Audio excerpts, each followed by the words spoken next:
네, 목요일 시장 마감이 됐습니다. 오늘 선물 옵션 동시 만기를 맞아서 많은 분들이 조정을 예상하기도 했었는데 오전에 강한 모습을 보였다가요. 코스피 지수가 후반에 좀 흔들리는가 싶더니 다시 2004선으로 빨간불을 켜면서 마무리가 됐습니다. 오늘 시장 자세한 정리해보도록 하죠. 한국투자증권 협정지점 최지훈 연구원, 신한금융투자 반포지점 변수현 연구원과 함께하겠습니다. 안녕하세요.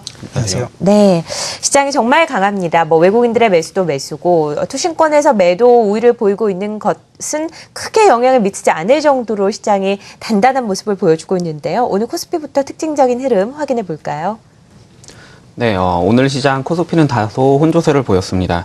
오전에 상승을 이어가지 못하고 단기 상승에 따른 기간 차익 매물과 그리고 만기일 관련해서 선물 포지션 변화로 인해서 좀 혼조세를 보였지만 마감은 상승 전환을 했고요.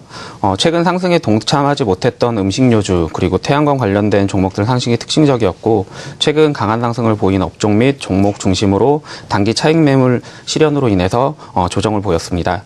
현물의 경우 외국인은 15거래일 연속 순매수를 이어갔고요. 금일도 현물 4,800억 정도로 순매수를 하였습니다. 최근 한 달간 추이를 보면 외국인이 6조 원에 달하는 순매수를 하였습니다. 이를 바탕으로 최근 한 달 사이에 삼성전자 등 이런 주도주의 꾸준한 상승 그리고 낙폭과대 경기 민감주의 강한 반등에 따라서 지수는 2,000포인트까지 끌어올렸고요. 하지만 최근 시장 강세에 따른 속도 조절은 분명히 필요해 보입니다. 최근 기관은 6일 연속 순매도하면서 차익 실현에 나서고 있고 다음 주에 있는 9월 FOMC에서 양적 완화 축소 관련된 이런 논의도 있고 그리고 차기 FRB 의장 관련 불확실성도 시장의 부담으로 작용할 가능성이 있고요. 시장 기술적으로 단기 과열 구간으로 좀 판단이 되고 향후 업종별 종목별 차별화할 가능성이 있습니다. 그래서 따라서 단기 급등한 종목은 일부 차익 실현 후 향후 변동성에 대비할 필요도 증가할 시점으로 그렇게 판단이 되고 보수적인 투자자라고 하면 매도 후 조정 시 분할 매수 관점으로 시장을 접근하시는 게 유효해 보입니다. 그럼 금일 시장 특징주 한번 살펴보겠습니다. 보시면 오늘 그 IT 대형주 같은 경우에 좀 상반된 흐름을 보였습니다. 삼성전자 같은 경우에는 8,000원을 상승하는 마감으로 했고요. 하이닉스 같은 경우에도 장중에 상승 반전하려는 그런 시도를 하였습니다. 반대로 LG 디스플레이 경우 전일 애플 급락에 따라서 LG 디스플레이 급락이 이어졌었고 LG전자도 하락 마감하였습니다. 네이버의 같은 경우 그 페이스북 관련해서 주가 강세를 보이고 있기 때문에 네이버도 금일 신고가를 기록한 게 특징적이었고요. 자동차 업종 전체적으로 금일 하락 마감하였습니다. 기아차 같은 경우 2% 넘게 하락을 하였고 현대모비스도 한 2% 정도 하락을 하였습니다.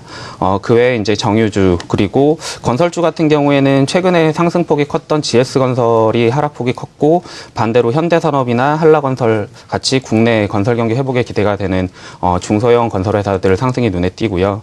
그리고 그 증권주 같은 경우에 어제 강한 모습을 보였지만 금일 시장 혼조세 보이면서 하락 전환하였습니다. 금일 아까 말씀드린 것처럼 그 태양광 관련된 종목들 움직임이 좋았는데요. 하나케미칼 그리고 OCI 같은 경우 최근 상승에 동참을 못한 분위기이기 때문에 향후 추가적인 상승에 좀 기대가 되고 시장이 좀 혼조세를 보임에 따라서 그 농심, 대상 그리고 메일유업, 오리온 등 이런 음식료 업종 강세가 금일 특징이었습니다. 오늘 시총 상위 종목 가운데 상승한 종목을 살펴보면 삼성전자, 삼성생명, 삼성화재, 그리고 네이버와 SK텔레콤 이런 종목 등이었거든요. 삼성 관련주들이 모두 좋은 흐름으로 마감이 된 상황이고요. 미국 뉴욕 증시의 영향을 받으면서 SK텔레콤 비롯해서 네이버, 오늘 페이스북 관련주들이 상승세를 보인 하루를 연출했습니다. 코스닥 시장의 특징적인 흐름 어떤 것들이 있을까요? 당연히 코스닥 지수 같은 경우는 등락을 반복하면서 강보합으로 마감을 하는 모습을 보여줬습니다. 거래소 시장에서는 여전히 외국인들은 강한 매수세를 보여줬고요. 코스닥 시장에서는 외국인과 기관의 동반 매도세가 나타나면서 상대적인 좀 약세를 나타냈다라고 이렇게 볼 수 있을 것 같습니다. 중소형주와 대형주들 간의 괴리는 계속 벌어지고 있는 상황인 것 같은데 최근에 좀 나아지고 있다는 점은 중소형주에서도 어느 정도 특정 업종에 대해서는 매기가 쏠리면서 상승 부분들이 일어나는 과정이 예전에 거래소 시장의 순환매와 같은 부분들이 일어나고 있다는 점을 좀 관찰할 수 있었지 않았나 그렇게 생각이 됩니다. 코스닥 시장은 당일 업종별로 좀 살펴본다라고 한다면 디지털 컨텐츠 업종 그리고 운송 장비 업종을 좀 특징 종목으로 뽑을 수 있을 것 같고요. 디지털 컨텐츠 업종 같은 경우는 방금 전에 말씀해 주신 페이스북의 주가가 연중 최고치를 갱신을 하면서 거래소 시장에서의 네이버의 주가 상승에 대한 어떤 매기를 상승적인 부분을 전달해줬던 것 같은데 코스닥 시장에서는 모바일 게임 대표주들의 좀 약진이 두드러지는 하루를 나타냈습니다. 미국 페이스북 같은 경우는 이제 모바일 광고를 중심으로 해서 매출이 개선되는 모습이 나타났었는데 이런 실적들이 속속들이 나타나면서 작년 거의 1년 동안의 그런 부진을 씻는 모습을 나타냈습니다. 그런 부분들이 시장이 지금 부족한 부분들을 상당히 심리적인 부분, 매수를 해야 되냐 말아야 되냐 되는 부분들을 코스닥 시장에서 건드려주면서 오늘 상승이 있었던 것으로 판단이 되고요. 거래소 시장에서는 운송장비, 완성차 업체들은 하락을 하는 모습을 보여줬습니다만은 코스닥 시장의 운송장비 부품 업체들 같은 경우는 지속적인 상승세를 나타냈습니다. 시가총액 큰 종목들뿐만 아니라 기존 다른 종목들 같은 경우도 같이 동반 상승하는 모습을 나타냈고요. 따라서 이제 오늘 운송장비 부품 업종 같은 경우 0.83% 정도 상승하는 모습으로 마감했습니다. 네, 코스닥 시장의 특징적인 부분도 살펴봤습니다.